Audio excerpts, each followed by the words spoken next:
Olá pessoal, eu sou a professora Iris Alcione Sestito Amaral, sou graduada em Administração de Empresa, tenho também formação em Pedagogia, sou especializada em Educação Infantil, séries iniciais e vou estar trabalhando com vocês esta disciplina de Jogos e Recreações.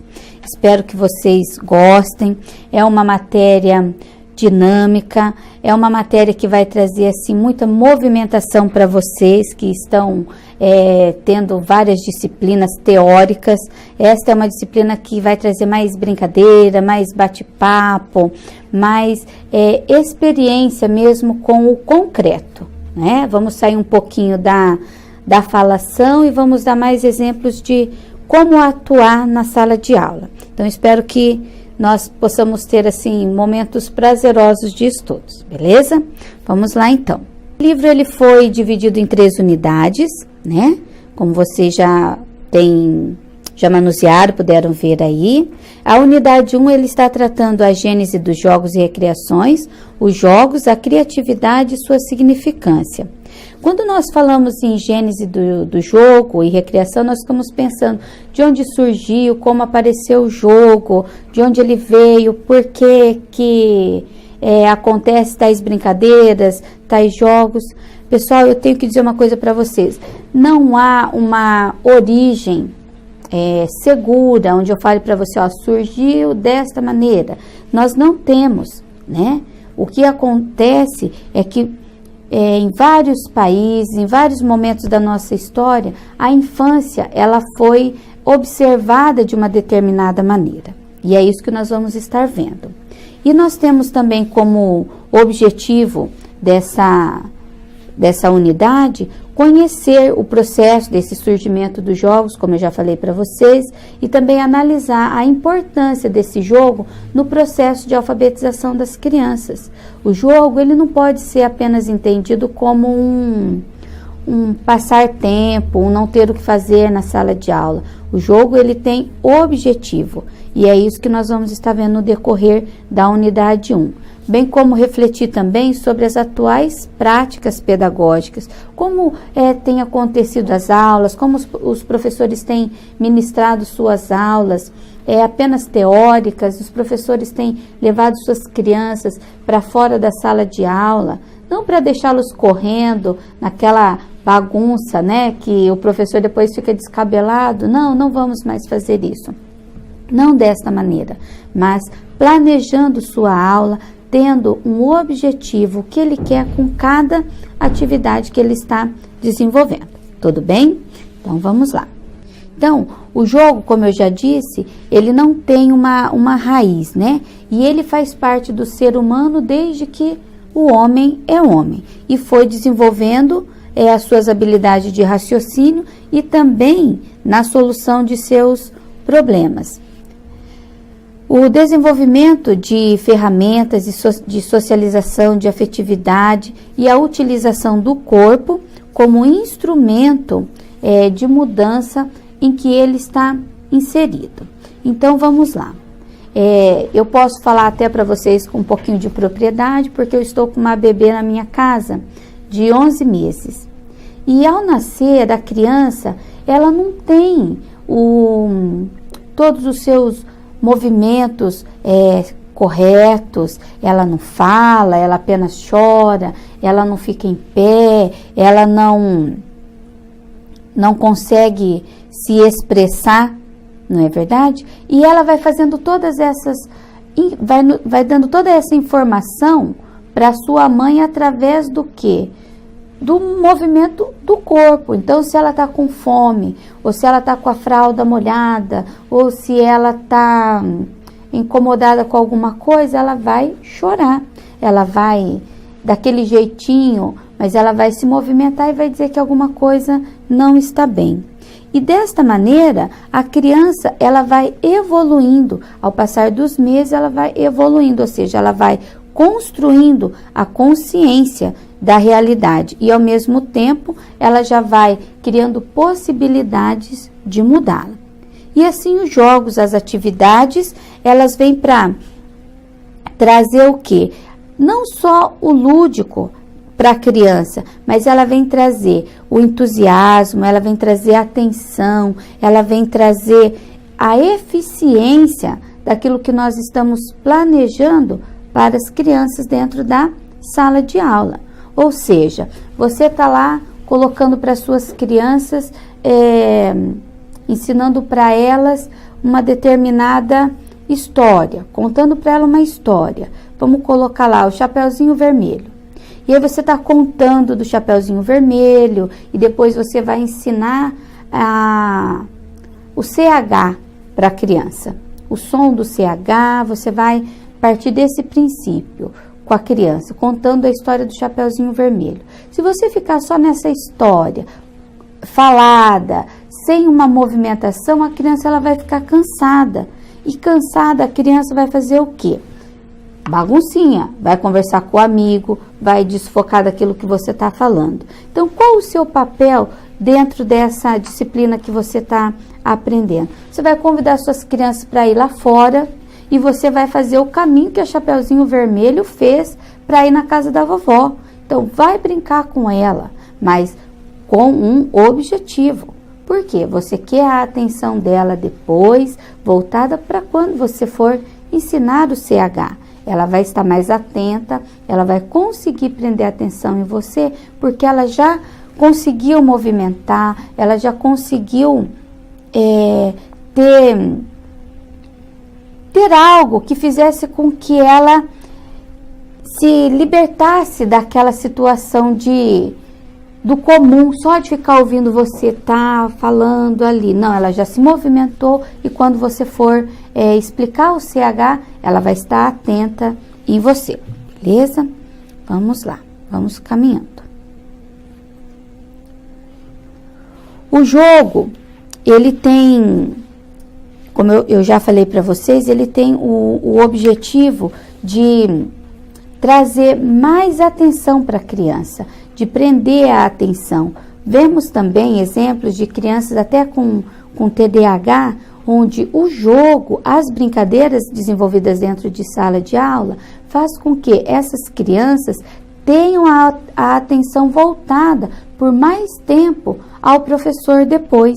Então, pessoal, é muito importante que você, ao planejar a sua aula, tenha sempre uma atividade lúdica, né? Um jogo, uma brincadeira, não qualquer jogo, qualquer brincadeira, mas que dentro daquilo que você está preparado para fazer naquele dia com seus alunos, essa brincadeira ela venha de encontro com o conteúdo, né? Porque nós sabemos que a criança, quando ela brinca, ela adentra o quê? No mundo de trabalho, ela vai para uma realidade. Ela imagina coisas, ela cria situações mesmo dentro de uma realidade. É um pouco redundante, mas ela está na realidade dela e ela cria uma outra realidade para ela. Exemplo, quando ela brinca de casinha, né? Quando ela vai fazer a comidinha. Mas nós vamos tratar disso mais para frente. Já dei o exemplo até da minha filha em relação à construção do instrumento e do símbolo, que é quando a criança nasce, que ela não está com seu aparelho biológico todo maduro, ela ainda está imatura e ela precisa ser coordenada, os movimentos dela precisam ser levados a uma, como que eu vou colocar para você, uma coordenação maior, precisa ser desenvolvido, né? O cérebro dela precisa ser desenvolvido. Então, como que isso acontece? Através do objeto. Mas que objeto é esse, né? Nós sabemos que a cultura, ela se vale de conhecimento, ou seja, ela cria objetos com a intenção de estimular as habilidades para as crianças na medida em que elas estão desenvolvendo seus movimentos corporais. Aí você fala assim, mas que instrumentos são esses? O que a cultura cria? A cultura cria os brinquedos, Para isso que os brinquedos existem. Não são meramente para distrações. O brinquedo, ele é um objeto que vai fazer com que a criança adquira maturidade, né? Então, quando você dá a bola para uma criança, aquela bola não é um objeto qualquer. No começo ela não consegue segurar, aí depois ela já consegue, por alguns segundos, segurar aquela bola, aquele objeto em suas mãos, depois ela solta. E quando ela aprende esse movimento, você já deve ter sobrinhos, são mães ou pais, alguma criança na família, vocês vão perceber que tudo que ela pega, ela joga. Né? Ela vai jogando, porque ela sabe que tem alguém que vai pegar, porque ela já começou a coordenar os seus movimentos. E logo depois disso, vem a fala da criança, né? Que são as vocalizações que vão sendo substituídas pelas imitações da criança. Aí você fala, puxa, mas você está falando de tudo isso para falar de jogo? Sim, porque assim como no desenvolvimento da criança, o jogo, ele proporciona desenvolvimentos cognitivos. E é de qualquer maneira que isso vai acontecendo? Não, não é de qualquer maneira, é simultaneamente. Então, nós temos muita coisa para falar, né?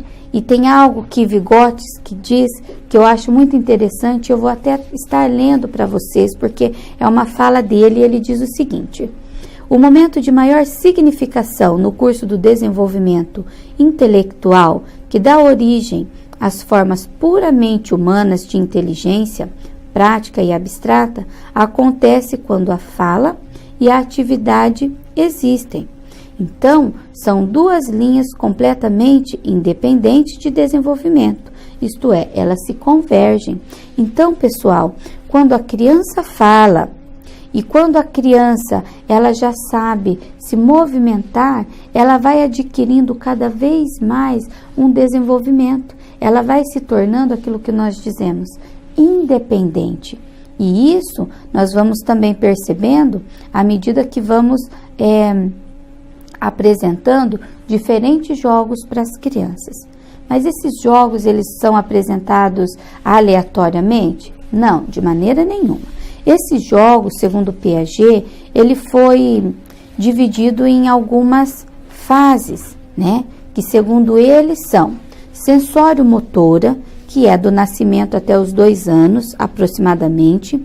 Depois ela passa pela fase pré-operatória, que vai dos 2 anos aos 5, 6 aproximadamente. Depois ela entra na fase das operações concretas, que vai dos 7 aos 11 anos aproximadamente. E como vocês podem ver, essa classificação, ela vai trazer o quê? Atividades específicas, que no decorrer dos anos, nós vamos vendo na criança rapidinho, nós conseguimos diagnosticar rapidinho em qual fase a criança se encontra. Quer ver um exemplo? Dos 2 aos 5 anos, do nascimento até os 2 anos, como eu disse, nós temos o jogo de exercício sensório-motor, que é caracterizado pelo prazer do funcionamento dos gestos, que são os movimentos repetitivos. Lembra quando eu falei que a criança ela pega e atira o objeto no chão para você pegar? Quando cai alguma coisa, ela olha para você, dá aquela risadinha, demonstrando que é para você pegar e que com certeza ela vai jogar de novo. Essa é a fase do sensório motor. Ela percebe que através da atitude dela algo aconteceu e tem uma resposta. Depois nós temos o jogo simbólico, que é a segunda fase da criança, que é onde a criança passa a substituir um objeto pelo outro, que tem como função assimilar a realidade através da situação imaginária. É quando a criança já começa a fazer a boneca naná, quando o carrinho já tem um outro objetivo, ele não faz só o brum, brum, brum, ele já começa a transportar alguma coisa. E esse som aí, essa onomatopeia do brum, brum, brum, vocês vão ver que professor é assim mesmo, precisa ter muitas coisas, então não fiquem rindo do meu som não, tá bom? Em seguida, nós temos também o jogo de regras, que é quando a criança entra na fase já da alfabetização ali, dos 7 aos 11 anos. Sabemos que a alfabetização, às vezes, algumas escolas começam até antes, né? Mas nessa fase dos 7 aos 11, quando a criança ela já consegue manusear muito bem os jogos de regra. O que são esses jogos de regra? Quando a criança ela deixa de ser egocêntrica, ela não quer mais ficar jogando algo para você pegar, ela já consegue interagir nos relacionamentos socioafetivos. Então ela já quer jogar futebol, ela quer brincar de futebol, ela quer brincar de dama, você já começa a jogar trilha com ela. Então é aquele jogo onde já tem algumas regras, já não é algo aleatório do brincar por brincar, ele já tem uma regra, tudo bem? Agora, nós vamos falar um pouquinho também o que essa brincadeira, ela traz para a criança enquanto o desenvolvimento infantil dela, né? E aí nós temos ali também uma citação muito importante de Carvalho que diz o seguinte, que para uma aprendizagem ser eficaz, é preciso que o aluno construa o conhecimento e assimile esse conhecimento. Então, há uma diferença, professor, entre ele construir e ele assimilar o conteúdo. Construir, nós conseguimos construir várias coisas com os nossos alunos no decorrer das nossas aulas, né? E é o que tem acontecido muito nos dias de hoje. Muito tem se construído, mas pouco tem se feito assimilar pelas crianças. E aí elas estão caminhando, passa o primeiro, segundo bimestre, né? Aqui na nossa região a gente vê mais bimestre, mas de repente pode ser o trimestre ou bimestral, trimestral, eu não sei a divisão das escolas, né? Mas vamos colocar que fosse por bimestre. Então as crianças elas têm sido avançadas para os bimestres sem uma determinada assimilação. E quando chega no final do ano, ali meados de outubro, novembro, os professores ficam apavorados, já querendo chamar pai para conversar, porque a criança está com alguma dificuldade. Não seja você, caro professor, um exemplo desta conduta, né? Se você percebe que o seu aluno está com alguma defasagem no conhecimento, não espere chegar lá no terceiro bimestre, no quarto bimestre para se preocupar. Tenha com você um caderno onde você vá avaliando, vá fazendo as anotações daquilo que a criança tem apresentado como dificuldade e já vai trabalhando paulatinamente com essa criança, essa dificuldade. Então, Carvalho diz assim, olha, desde muito cedo, o jogo na vida da criança é de fundamental importância, pois quando ela brinca, explora e manuseia tudo aquilo que está à sua volta, através de esforços físicos, se mentais, e sem se sentir coagida pelo adulto, começa a ter sentimentos de liberdade, portanto, real valor e atenção às atividades vivenciadas naquele instante. Então, professor, dê muita importância ao brincar do seu aluno.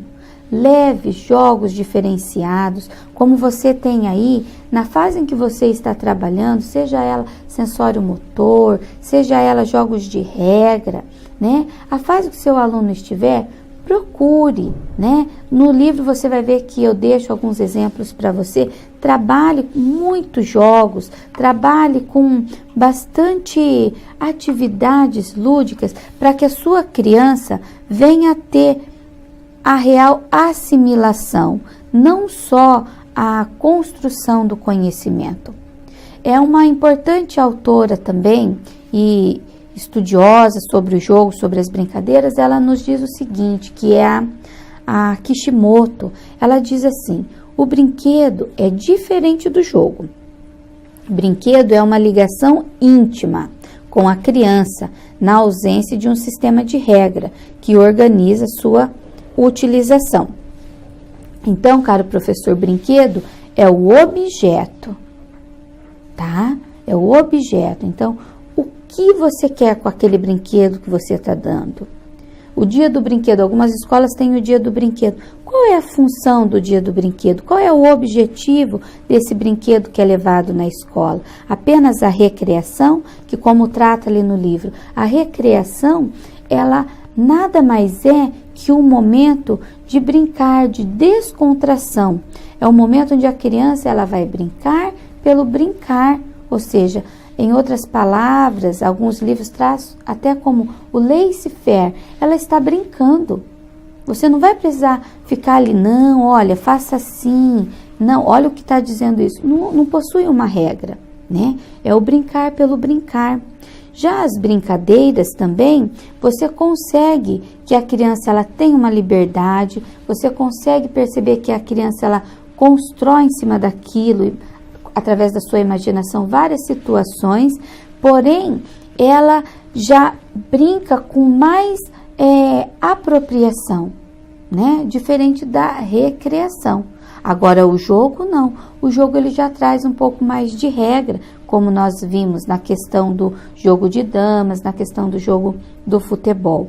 Então, tá aí a diferença assim, básica da recreação, do jogo e da brincadeira, né? E na nossa apostila, no nosso livro, você vai ver que trata certinho ali.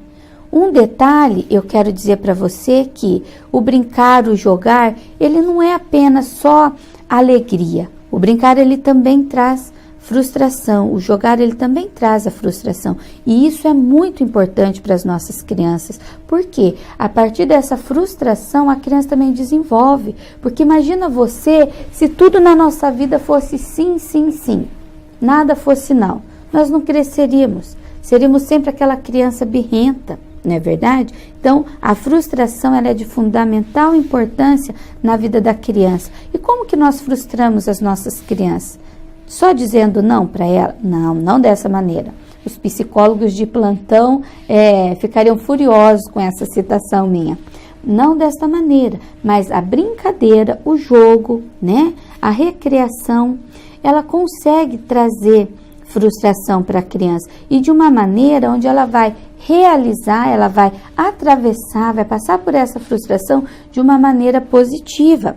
Vygotsky, no seu livro Formação Social da Mente, ele afirma que não podemos entender o papel do brinquedo apenas como uma atividade que dá prazer, por dois motivos. Primeiro, muitas atividades dão à criança experiências de prazer mais intensas do que o brinquedo, como, por exemplo, chupar chupeta, né? Mesmo ela não se saciando. Em segundo, existem jogos nos quais a própria atividade não é agradável, como, por exemplo, no fim da idade pré-escolar, jogos que só dão prazer à criança se ela considerar o resultado interessante. Por exemplo, então você vai levar para a criança um jogo de xadrez. Muitas crianças vão amar o jogo de xadrez. Outras vão achar aquilo entediante, né? Elas não querem só passar a pular o que precisa pular ali, elas querem pegar a rainha, o rei de qualquer jeito, não querem. E isso vai o quê? Trazendo frustração. Mas à medida em que o desenvolvimento cognitivo dela vai se apropriando, a criança ela vai se inteirando, não só com o jogo, mas com as pessoas que ela vai tendo contato, e isso vai sendo o quê? Amadurecido, e ela vai conseguindo vencer essas etapas. Tudo bem? Vamos lá. Então, professores, eu deixo aqui uma breve conclusão do que os jogos e as brincadeiras representam na vida da criança. Então, enquanto escola, é preciso entender que nós precisamos propagar com muita propriedade e compreensão essas atividades na vida da criança, no desenvolvimento da criança ali na escola. Entender que as atividades diversificadas e essa ênfase no lúdico, elas vão ser de fundamental importância na vida da criança, principalmente no período de alfabetização.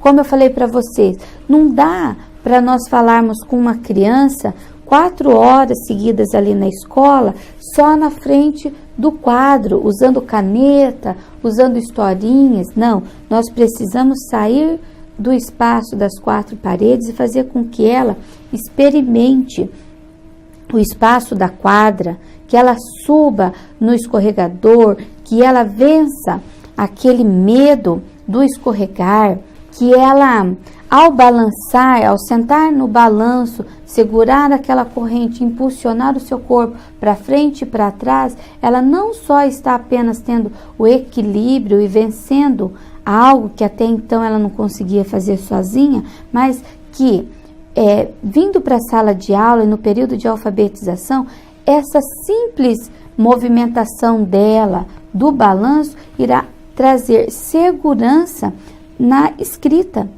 né? Quando a criança consegue subir os degraus do escorregador e descer, vencer aquele medo da altura, quando a criança estiver sendo alfabetizada, a criança vai ter segurança para traçar, ela vai estar se sentindo à vontade para vencer desafios da leitura, da escrita, porque o movimento, a experiência que ela teve fora com o brinquedo, tudo isso dará uma maior segurança dentro da sala de aula. Então, não pense que o jogar, que o brincar, ele é só ganhar tempo. Ai, acabei o conteúdo hoje, vamos lá fora brincar. Não, tenha o objetivo, planeje, tenha, claro, para você, como professor, que os resultados que você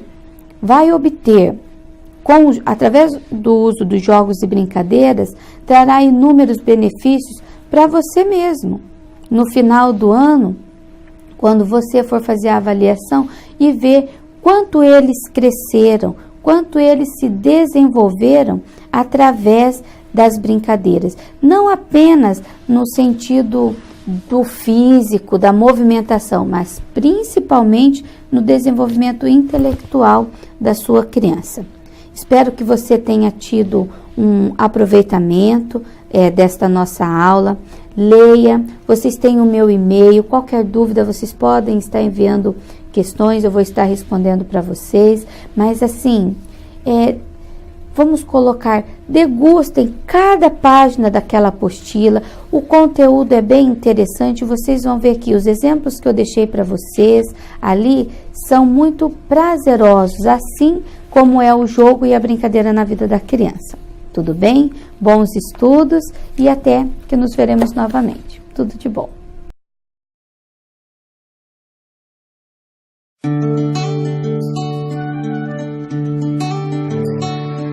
Brincando de carrinho ou de bola de gude.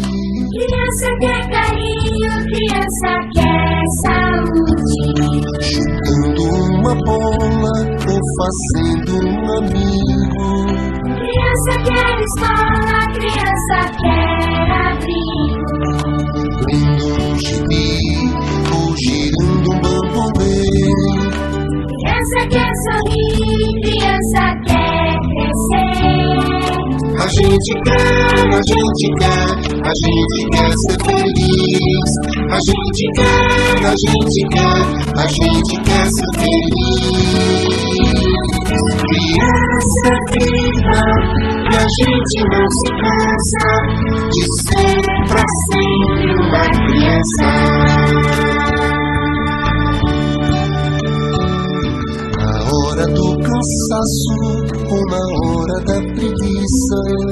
Criança quer abraço, criança quer justiça.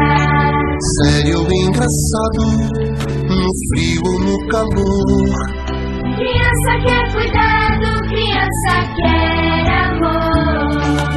Em qualquer lugar, criança quer o quê? Criança quer sonhar, criança quer viver. A gente quer, a gente quer, a gente quer ser feliz. A gente quer, a gente quer, a gente quer ser feliz. Criança querida, a gente não se cansa de ser pra sempre uma criança. Criança querida, a gente não se cansa de ser pra sempre uma criança.